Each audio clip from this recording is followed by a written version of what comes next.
Geography की class में आप सभी का स्वागत है।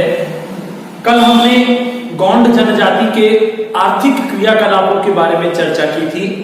आज हम गौंड जनजाति के समाज एवं संस्कृति तथा आधुनिक संस्कृति से उनका संपर्क, इन दो पॉइंट्स पर चर्चा करेंगे। लेकिन उस चर्चा से पहले राजस्थान सरकार की एडवाइजरी के अकॉर्डिंग आइए योग प्राणायाम की कड़ी से भी जुड़ते हैं। कल जिस प्रकार हमने ज्ञान मुद्रा की जानकारी ली थी, आज उसी प्रकार हम पूरी क्लास के दौरान वायु मुद्रा लगाकर बैठेंगे। वायु मुद्रा कैसे लगाएंगे? अपने हाथ की प्रथम अंगुली और अंगूठे का उपयोग करते हुए प्रथम अंगुली को अंगूठे की जड़ों में लगाएंगे और तीनों अंगुलियां सीधी रहेगी। ध्यान दें, इस अंगुली को अंगूठे की जड़ में यहां लगाना है, थोड़ा सा दबाव रहे और तीनों अंगुलियां सीधी रहेगी। ये होती है वायु मुद्रा। वायु मुद्रा का लाभ क्या है? वायु मुद्रा शरीर के वायु संबंधित सभी विकारों को, दोषों को दूर करती है। यदि शरीर में किसी भी प्रकार का दर्द, जोड़ों का दर्द, शरीर के किसी अंग में कोई दर्द होता है जो वायु से संबंधित है, तो उसे निकालती है, उसे दूर करती है। यही नहीं, जिन लोगों को लकवा यानी पैरालिसिस हो जाता है, उन लोगों के लिए भी यह मुद्रा बहुत लाभदायक होती है। तो आइए आज की क्लास के दौरान आप यह मुद्रा लगाकर बैठेंगे और इस मुद्रा के बारे में अपने परिजनों को भी बताएंगे। अगर किसी को इस प्रकार की कोई वायु से संबंधित दिक्कत है तो आप यह मुद्रा लगाकर उनको बैठने की सलाह दें। दिन में 5, 10 बार, 15 बार, जितनी देर वो लोग लगाकर रख सकते हैं कोशिश करें, उनको निश्चित रूप से लाभ होगा। तो आइए आज के टॉपिक पर हम चर्चा करें कि गौंड जनजाति की समाज एवं संस्कृति कैसा है और गौंड जनजाति का आधुनिक संस्कृति से संपर्क होने के बाद उनमें क्या बदलाव आए हैं। तो जुड़ते हैं आज के टॉपिक से। तो आइए बात करते हैं गौंड जनजाति के समाज एवं संस्कृति के बारे में। किन लोगों का समाज कैसा है, रीति रिवाज क्या है, इनके दैनिक जीवन की परंपराएं कौन कौन सी है, ये अपने जीवन को किस प्रकार जीते हैं। सबसे पहले बात करें तो इनका परिवार पितृसत्तात्मक होता है, यानी परिवार का जो मुखिया होगा वो पुरुष होगा। ये पितृसत्तात्मक परिवार में विश्वास रखते हैं और पिता की मृत्यु के बाद पिता की जितनी भी संपत्ति होती है, उस संपत्ति का बंटवारा उस पिता की जितनी भी संतानें हैं, जितने भी पुत्र हैं, वो आपस में कर लेते हैं। इनके परिवार में जो सबसे बुजुर्ग पुरुष होगा, उम्र में जो सबसे बड़ा पुरुष होगा, वो इनका मुखिया होता है। इनके समाज में सेवा विवाह, विनिमय विवाह, हरण विवाह और विधवा विवाह का प्रचलन है। ये इनके विवाह के प्रकार है। देखिए बच्चों, हमने भील जनजाति भी पढ़ी, अब हम गौंड जनजाति पढ़ रहे हैं। दोनों जनजातियों में एक बात सामने आती है कि इन लोगों में विधवा विवाह का प्रचलन है। कितनी अच्छी बात है। आधुनिक समाज की दृष्टि से देखा जाए, समाज सुधार की दृष्टि से बात करें तो इन जनजातियों में समाज सुधार की अच्छी पहल चलती है। इसके बाद बात करें तो इनके जो विवाह समारोह होते हैं, वो विवाह समारोह किसी प्राकृतिक स्थान, चाहे कोई नदी का किनारा हो सकता है, पहाड़ों की तलहटी हो सकती है, वहां पर आयोजित होते हैं। और अगर ऐसा कोई स्थान ना मिले तो फिर आम के वृक्ष के नीचे होता है, यानी प्रकृति की पूजा करते हैं, प्रकृति के बीच में रहते हैं। तो इसलिए प्राकृतिक स्थान पर और ये ना मिले तो आम के पेड़ के नीचे ये विवाह समारोह आयोजित करते हैं। और उस विवाह समारोह में किसी भी प्रकार के अनिष्ट से बचने के लिए, किसी विपदा, किसी परेशानी, किसी कष्ट से बचने के लिए यह लोग रामधुनी गाते हैं, राम का भजन करते हैं। रामधुनी कोई भी हो सकती है, जैसे हमारे यहाँ रामधुनी गांधी जयंती पर आप लोगों ने सर्वधर्म प्रार्थना सभा के माध्यम से सुनी होगी, रघुपति राघव राजा राम पतित पावन सीताराम। उसी प्रकार यह भी अपने इस विवाह समारोह में किसी अनिष्ट से बचने के लिए रामधुनी का आयोजन भी करते हैं। इनके गांव का जो मुखिया होगा, बहुत इंपॉर्टेंट प्रश्न याद रखने की दृष्टि से कक्षा 12 के लिए भी और प्रतियोगी परीक्षाओं में आगे याद रखने के लिए भी, कि गौंड जनजाति के गांव का मुखिया कौन होता है या मुखिया को क्या कहते हैं।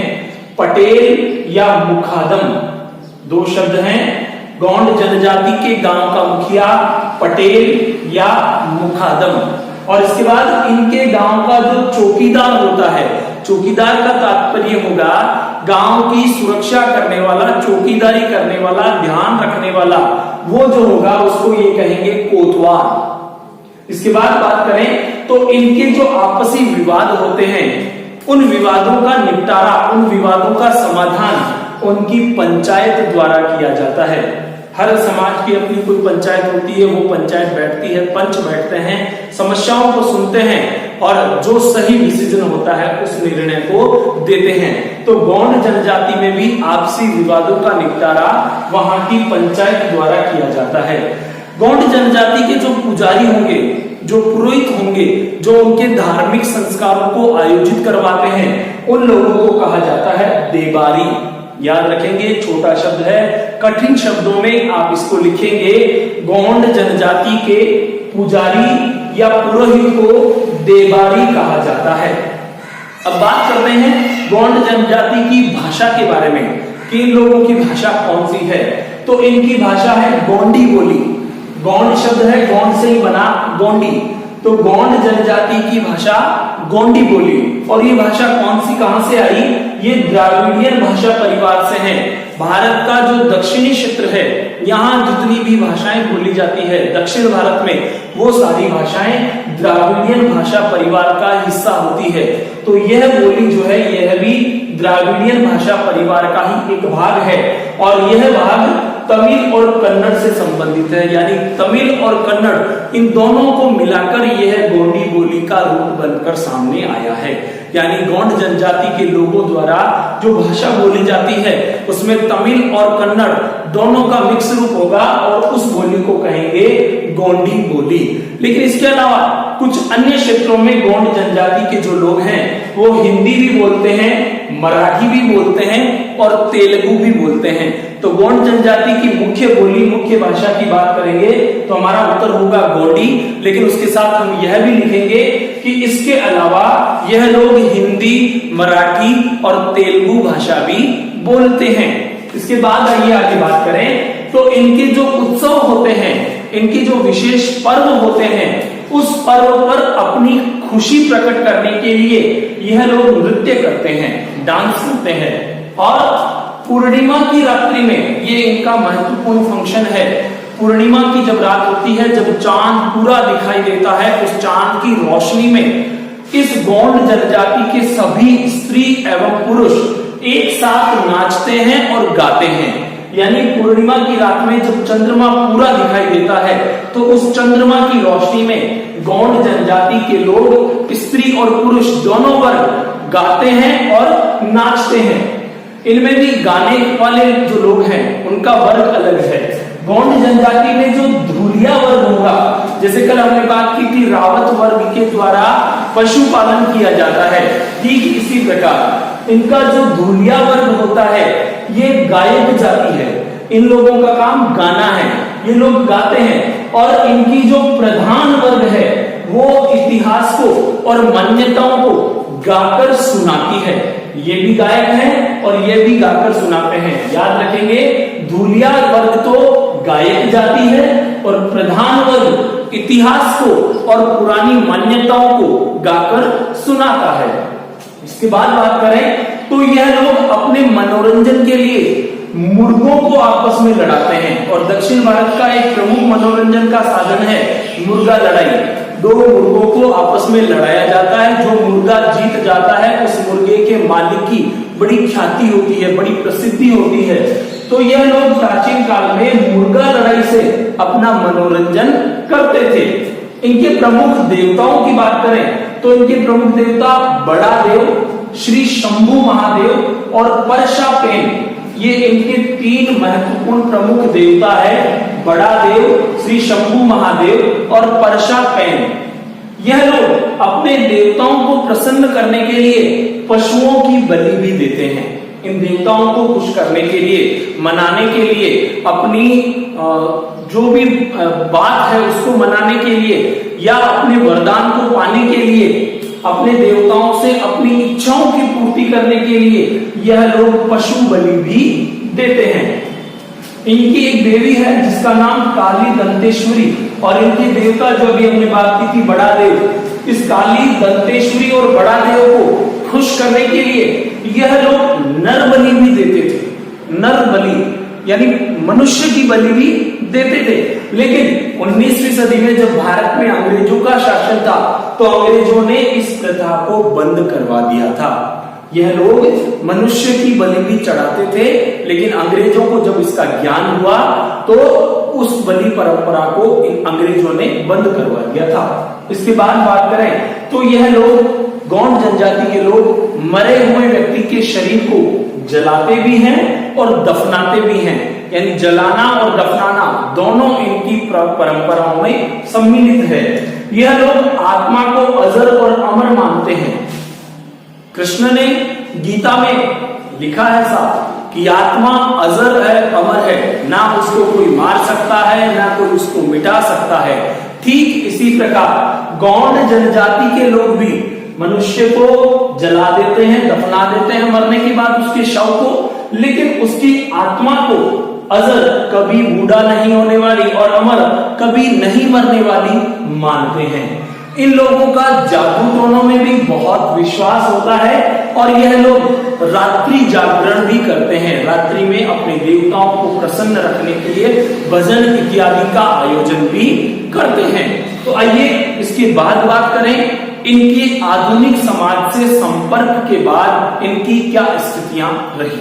तो आइए अब बात करते हैं आधुनिक संस्कृति से इनके संपर्क के बारे में। हमने इससे पहले जो 3 जनजातियां पढ़ी उनमें भी हमने यह पाया कि आधुनिक संस्कृति से संपर्क होने के बाद उनके जनजीवन में नयापन आ गया, बहुत सारा बदलाव आ गया। ठीक इसी प्रकार गौंड जनजाति के जीवन में भी आधुनिक संस्कृति से संपर्क होने के बाद खूब बदलाव आए। जैसे इनके निवास क्षेत्रों में औद्योगिक विकास के कारण श्रमिक कर्म की प्रवृत्ति बढ़ी है। देखिए ये लोग जहां रहते हैं इनके निवास क्षेत्रों की हमने उस दिन चर्चा की थी परसों वीडियो में। उसके अनुसार इनके निवास क्षेत्रों में बहुत सारा औद्योगिक विकास हुआ है। अब इनके निवास क्षेत्रों में अनेक सारे उद्योग स्थापित होने से, अनेक खदानें मिलने से वहां औद्योगिक विकास तीव्र गति से हुआ है, और यही कारण है कि उन उद्योगों में श्रमिकों की मांग रही। यह लोग इस प्रवृत्ति की ओर बढ़े, पुराने जीवन को छोड़ने लगे, आधुनिक जीवन से संपर्क करने लगे और अच्छा पैसा कमाने की दृष्टि से श्रमिक कर्म की ओर भी आने लगे। यानी इनका जो प्राचीन कर्म था आखेट करना, झूमी कृषि करना, उसे इन्होंने त्याग दिया और इन औद्योगिक इकाइयों में मजदूरी के रूप में काम करने लगे। इसके बाद बात करें तो खनन और विनिर्माण उद्योगों के समीप इनकी नई एवं स्थायी बस्तियां बन गई।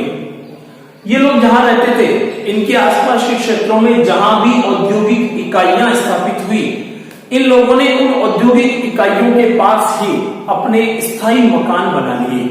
इसलिए जहां भी खनन उद्योग, जो जमीन से खोदकर पदार्थ निकाला जाता है, खनिज निकाला जाता है, और विनिर्माण उद्योग प्राकृतिक संसाधनों से प्राप्त सामान द्वारा उसका विनिर्माण किया जाता हो, नया उत्पादन किया जाता हो, इन उद्योगों के पास इन्होंने अपनी नई और स्थायी बस्तियां स्थापित कर ली। यानी अब ये लोग जहां दुर्गम पहाड़ी क्षेत्रों में रह रहे थे अब वहां नहीं रहते, अब उद्योगों के और खनन क्षेत्रों के पास में इन्होंने अपने मकान बना लिए हैं। सरकार द्वारा इनको अस्पताल, विद्यालय, बाजार, बैंक, सड़क और रेल मार्ग, ये सारी सुविधाएं दी जा रही है, जिसके कारण इनके जीवन स्तर में सुधार हुआ है। पुरानी प्रथाओं को ये लोग छोड़ने लगे हैं। देखिए व्यक्ति का जीवन जैसे जैसे आधुनिकता से जुड़ेगा उसके मन से पुराने रीति रिवाजों को छोड़ना अपने आप शुरू कर देगा। व्यक्ति जैसे जैसे आधुनिक जीवन से जुड़ेगा उसके दिमाग से पुराने रीति रिवाज, पुरानी परंपराएं चली जाएगी, वो आधुनिक बनने का प्रयास करेगा, वो शिक्षा के स्तर पर आगे बढ़ेगा, तो शिक्षा की कसौटी पर वो अपनी पुरानी परंपराओं को तोलेगा, सोचेगा, समझेगा कि ये जो कार्य कर रहा हूं ये कहां तक ठीक है, कहां तक ठीक नहीं है। इस आधार पर उसके जीवन स्तर में निश्चित रूप से सुधार आएगा। इसलिए गौंड जनजाति भी इन पुरानी प्रथाओं को छोड़ने लगी है। और पुरानी प्रथाओं के उदाहरण की बात करें तो इनकी एक प्रथा है जिसका नाम है कबाड़ी प्रथा। याद रखिए, छोटा प्रश्न पूछा जा सकता है, कबाड़ी प्रथा क्या है? देखिए, कबाड़ी प्रथा दास्ता की प्रतीक है। दास्ता यानी गुलामी, ये गुलामी की प्रतीक है। क्या होता है? साहूकार की गुलामी की प्रतीक। देखिए, मैं समझाता हूं आपको कबाड़ी प्रथा क्या है। जब एक गौंड जनजाति का कोई परिवार, कोई मुखिया, कोई व्यक्ति पैसे की कमी के कारण किसी साहूकार के पास, किसी सेठ के पास उधार पैसे लेने के लिए जाता है, तो सेठ उसे उधार पैसे दे देता है और कुछ समय बाद उसे वापस चुकाने के लिए कहता है। वह व्यक्ति उस पैसे को, उस मूल रकम को ब्याज सहित उसको चुकाएगा। तो वो चुकाने में जब असमर्थ होता है, ब्याज दिनों दिन बढ़ने लगता है, तो उस समय जब उसके पास पैसा नहीं होता और वो व्यक्ति अपने उस उधार लिए गए रुपए को चुका नहीं पाता, तो उस व्यक्ति को पीढ़ी दर पीढ़ी उस साहूकार की गुलामी करनी पड़ती है। यानी मान लीजिए ए नामक व्यक्ति है, उसने उधार लिया, वो गुलामी कर रहा है, लेकिन गुलामी का वो जो उधारी का जो पैसा है वो चुकेगा नहीं, तो उस ए के बाद उसका बेटा बी, वो भी गुलामी करेगा उस साहूकार के यहाँ। ये परंपरा जो है ये दास्ता की प्रतीक थी। तो ये परंपरा कबाड़ी प्रथा जो है ये भी उन्होंने अब छोड़ दी। क्यों? क्योंकि वो अब लोग श्रमिक के रूप में काम करने लगे, तो अब पैसे की उनके पास आवक भी होने लगी, तो वहां मेहनत, अधिक पैसा चाहिए तो अधिक मेहनत करने लगे। इसलिए अब साहूकार से ऋण लेने की नौबत उनके पास नहीं रही, तो ये कबाड़ी प्रथा उन्होंने अब त्याग दी। इन लोगों को सरकार ने जो जातियों का क्रम आरक्षण की दृष्टि से तय कर रखा है, उसमें अनुसूचित जनजाति में इनको शामिल कर रखा है, और इस वजह से उन्हें सरकारी सुविधाओं का लाभ बहुत अच्छा मिल रहा है, जिससे इन लोगों का जीवन बहुत अच्छा सुधर रहा है, आधुनिक बन रहा है और इनका जीवन स्तर ऊंचा उठ रहा है। तो आज के टॉपिक में बस इतना ही। गौंड जनजाति के सारे पॉइंट्स पर हमने चर्चा कर ली, और इस चर्चा के साथ ही हमारा पाठ संख्या 2 विश्व की प्रमुख जनजातियां यही पूरा होता है। हमने ऑनलाइन क्लास के माध्यम से 2 पाठों का अध्ययन कर लिया है। मैं समझता हूं आप प्रत्येक पाठ को देखने के बाद, प्रत्येक वीडियो को देखने के बाद अपनी कॉपी में नोट्स आवश्यक रूप से बना रहे होंगे। आप अच्छी हैंडराइटिंग में नोट्स को बनाएं। इनके प्रश्नोत्तर जब हम रेगुलर क्लास में जुड़ेंगे तब हम करेंगे, लेकिन होमवर्क के माध्यम से आपको कोई ना कोई प्रश्न मिलता जाएगा जिसको आप अपनी कॉपी में सोल्व करेंगे। इन पॉइंट्स को लिखकर याद करें, हमेशा पढ़ते रहें। कल वीडियो का इंतजार करें, तब तक पढ़ते रहिए, आगे बढ़ते रहिए। Thank you.